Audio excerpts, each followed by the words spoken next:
Di episode kemarin kita sudah tahu kalau Ray mau bertarung melawan Cedric.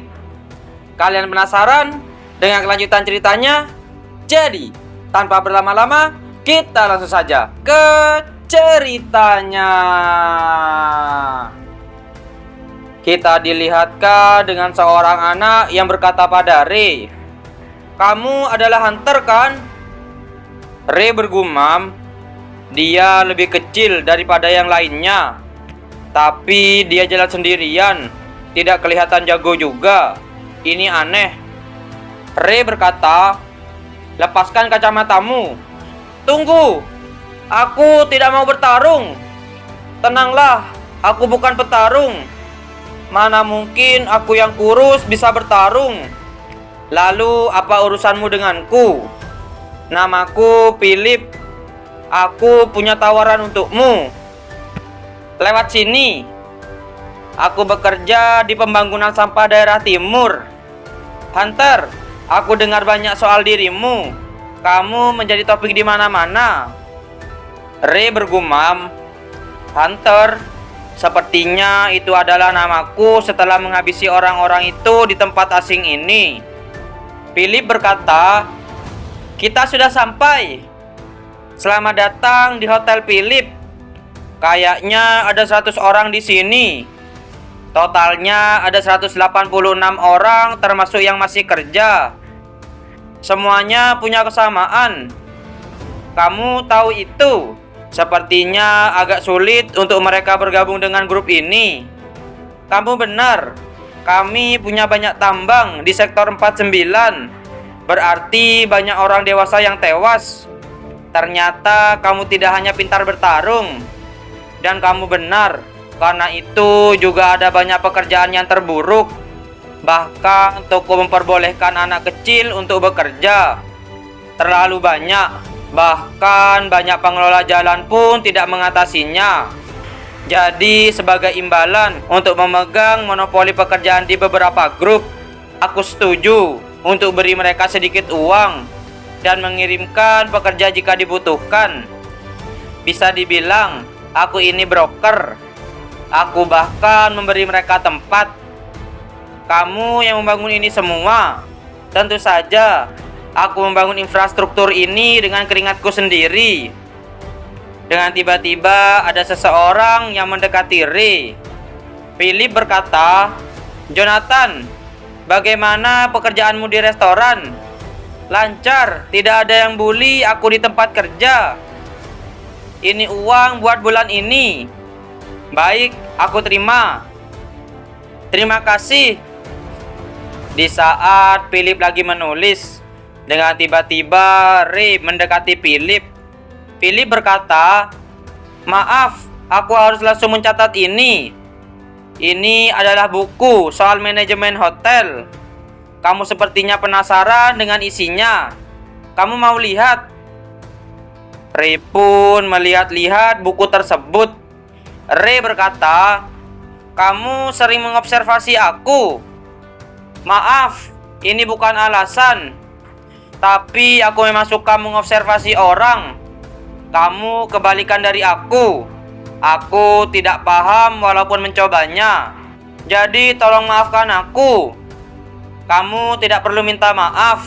Aku tidak apa-apa." "Baik." Seseorang di sana memanggil Philip. "Philip, siapa di sana?" "Kamu tahu, kita tidak diperbolehkan siapa saja masuk. Dia adalah hunter yang orang bicarakan. Lagi pula aku sudah bilang mau bawa tamu." Kita beralih di tempat yang lain. Di sana Philip berkata, "Ini adalah ruanganku. Silakan duduk dan anggap saja rumah sendiri. Awalnya aku kira kamu adalah penipu. Mana mungkin. Kredibilitas itu penting dalam bisnis. Kamu bisa saja dapat duit lagi. Tapi sekalinya kredibilitasmu hilang, maka kamu susah akan bangkit lagi. Jadi ada apa? Kamu bilang ada tawaran untukku." Philip bergumam, "Kenapa aku sangat takut? Tapi aku harus bisa atasi itu untuk mendapatkan hasil. Philip berkata, aku punya tawaran yang menjanjikan untukmu. Jadilah partner bisnisku setelah kamu kalahkan Kedrick dan menjadi ketua yang baru. Ray bergumam, ada sedikit mana hitam yang ada sebelumnya. Dia takut denganku, tapi sekarang dipenuhi dengan keberanian. Ray berkata, bagaimana kalau aku kalah? Ada sedikit kemungkinan kamu kalah, tapi kamu punya kemungkinan besar menang. Alasannya, firasatku. Sudah aku bilang kalau aku suka observasi orang. Jika aku melihat perilaku dan kebiasaan orang, aku bisa tahu seperti apa mereka sebenarnya. Contohnya, waktu kamu bicara, kamu selalu memandang ke bawah. Sepertinya kamu melihat dada orang dibanding matanya. Aku tidak tahu kenapa. Aku penasaran kalau kamu punya trauma dengan wajah atau mata seseorang. Apa ada lagi? Apa kebiasaanku yang kamu pernah lihat? Berapa banyak? Ada beberapa. Beritahu aku semuanya. Kamu selalu pakai kaki kanan di tikungan. Mungkin itu karena kamu mempersiapkan diri jika ada serangan. Itu juga karena kamu memakai tangan kanan. Ray bergumam, ini pertama kalinya seseorang menganalisaku dengan secara detail. Sampai sekarang, orang-orang melihatku dengan sebelah mata. Mereka melihatku dingin dan kejam. Bahkan sekarang, selain amarah dan kesedihan, aku harus mengonsentrasikan emosiku. Jadi itu kenapa dia seperti sebuah petunjuk. Philip berkata, ngomong-ngomong, Kedrick punya kebiasaan untuk memakai emosinya saat bertarung. Tapi sepertinya kamu melawan musuh sambil membaca pergerakan mereka dan membuat perhitungan. Dengan begitu, kemungkinan kamu akan menang. Aku terima kasih. Aku belum selesai menjelaskannya. Gimana soal gaji? Itu urusanmu. Tapi jangan anggap enteng.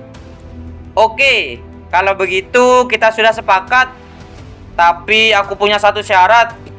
Apa itu? Sepertinya kamu banyak koneksi di sini.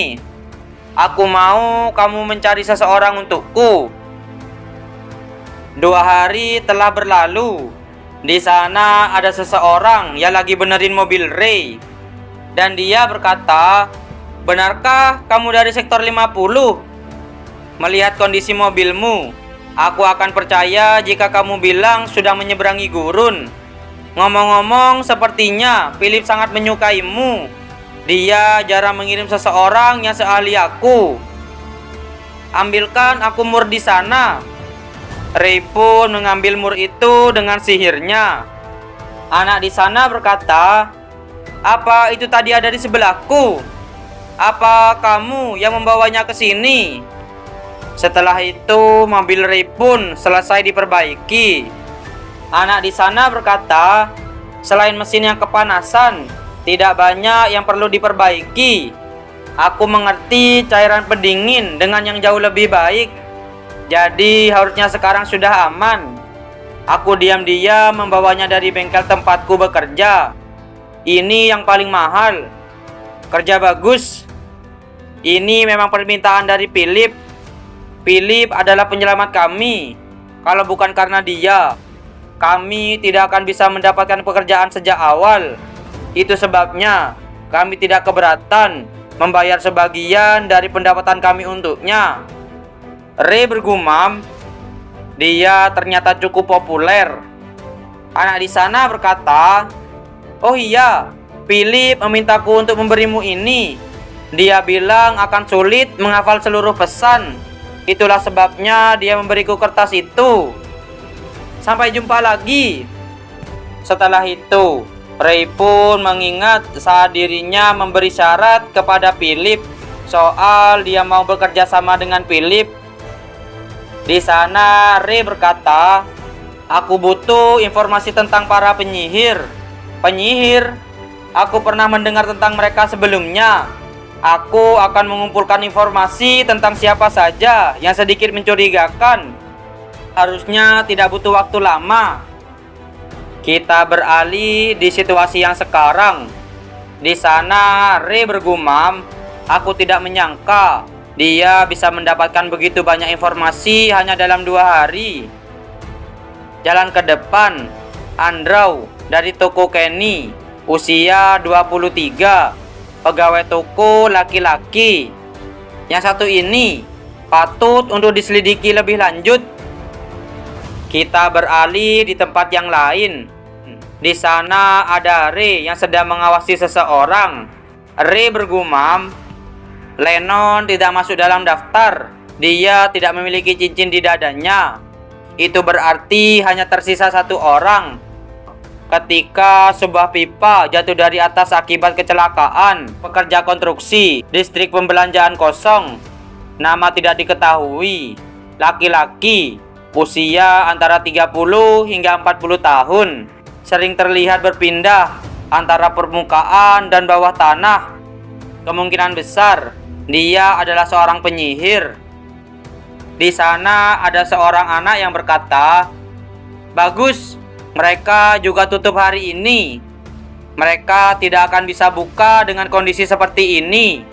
Bagaimana mereka bisa bertahan kalau kita terus melempari mereka dengan batu setiap hari? Kalau kita berhenti di sini, bukankah tugas kita sudah selesai? Mereka bilang akan membayar kita 2 kali lipat jika toko itu dijual. Kita tidak bisa berhenti di sini. Kali ini kita lempari lantai kedua, bukan tokonya, tapi rumah mereka. Kita akan memaksa mereka pindah. Sekarang biar aku tunjukkan caranya." Dengan tiba-tiba ada seorang wanita yang muncul, dan dia berkata, "Pergi dari sini sekarang juga. Aku mendengar semuanya. Jadi kalian yang melempari toko dengan batu. Lebih baik kalian pergi." Ray bergumam, kuning terang melambangkan keberanian dan keyakinan. Namun melihat bagaimana itu dipenuhi dengan hitam, sepertinya dia cukup ketakutan. Dengan tiba-tiba, anak itu langsung melemparkan batu tersebut. Anak di sana berkata, "Siapa yang tidak tahu kalau di dalam sana hanya anak-anak dan orang yang tua yang sakit? Diam dan pergi dari sini." Anak di sana melempar kembali batu tersebut ke arah anak wanita di sana. Setelah itu, Ray pun mau membantu wanita tersebut. Akan tetapi tiba-tiba wanita tersebut mengeluarkan sihir anginnya untuk menghalangi batu tersebut. Dan pada akhirnya batu tersebut pun terjatuh sebelum mengenai wanita itu. Ray bergumam, "Penyihir." Anak di sana berkata, "Apa yang barusan terjadi? Kita pasti cuma halusinasi. Ayo coba lagi." Ray bergumam, "Tidak, itu jelas sihir." Dengan tiba-tiba anak-anak di sana melempar batu lagi ke arah wanita di sana. Dan Ray pun langsung membantu wanita tersebut. Dan akhirnya batu itu kembali ke arah anak-anak di sana. Dan Ray pun mulai keluar dari persembunyiannya. Ray berkata, "Sudah lama tidak bertemu." Dan Ray pun kembali bertemu dengan wanita yang pertama kali ditemui di sektor 49. Kalian penasaran dengan kelanjutan ceritanya? Jadi, jangan lewatkan di episode yang selanjutnya. Terima kasih sudah menonton video kami sampai selesai. Jangan lupa subscribe, like, dan komen, dan share video kami ke teman-teman Anda. Dan dadah.